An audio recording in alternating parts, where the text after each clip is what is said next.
వీడులో నవాన చినుకు పిచ్చి మొలక వేసింది, పాడలేని గొంతులోన పాట ఏదో పలికింది. గుండె ఒక్కటున్న చాలు గొంతు తానే పాడగలదు, మాటలన్నీ దాచుకుంటే పాట నీవు రాయగలవు. రాత రాని వాడి రాత దేవుడేమి రాశాడో, చేతనైతే మార్చి చూడు వీడు మారిపోతాడు, మనిషవుతాడు.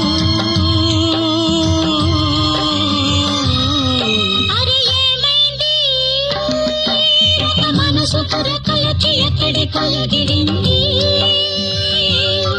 అది ఏమైంది? తన మనిషిని వెతుకుతూ ఇక్కడొచ్చి వాలింది.